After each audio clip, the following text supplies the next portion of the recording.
In this video, we're going to walk through basic accounts receivable transactions that are covered in Handout 8-1. Our first transaction, we're told that on December 15th, 2020, the company recorded $100,000 of sales on credit. So the sales, of course, will increase stockholders' equity, and we record increases with sales with credits. The other half of the transaction will be a debit to accounts receivable, which will increase our assets by $100,000. Transaction B. On December 31, the company estimates that bad debt expense is going to be $10,000. And again, this is an adjusting entry, and our bad debt expense would have been estimated either using our percentage of sales method or an aging method, which is our percentage of accounts receivable method.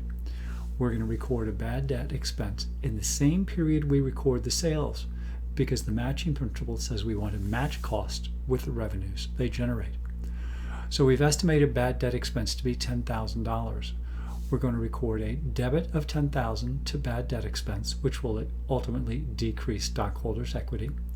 And we're going to record a credit of $10,000 to the allowance for doubtful accounts. Recall, we can't credit accounts receivable because we don't know which customers won't pay. We just know out of the total amount we have in credit sales, some of them won't pay.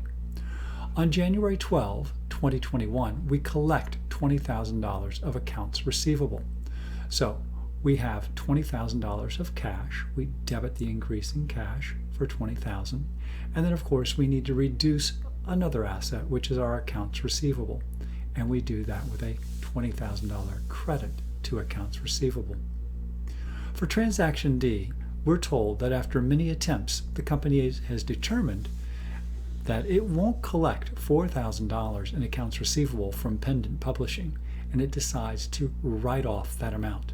And again, this is the point in time where we tear the receivable up and take it off our books. So what's our journal entry? We're going to need to decrease accounts receivable for $4,000, and the other half of the entry is a credit to the allowance for doubtful accounts.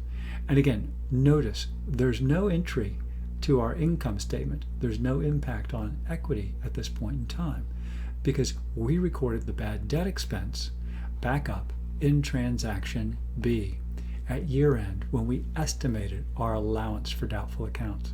This allowed us to match the bad debt expense with the sales that it helped generate. Don't get hung up with the positive and negative signs associated with receivables and our allowance for doubtful accounts on our accounting equation. The credit or the negative sign for accounts receivable certainly makes sense because we've got an asset going down. Recall that our allowance for doubtful accounts normally has a credit balance which would have decreased assets, and now we are debiting that account.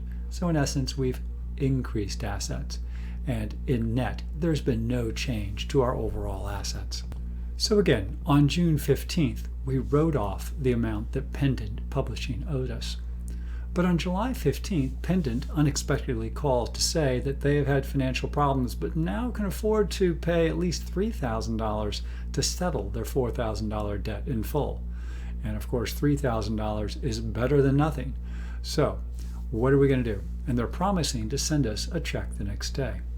Well, the first thing we want to do is reverse part of the $4,000 that we wrote off in the prior period. We'll do that with a debit to accounts receivable. We're going to put the receivable back on our books. Not the full amount, because Pendant's told us they will only pay $3,000 of it. And we restore $3,000 to the allowance for doubtful accounts.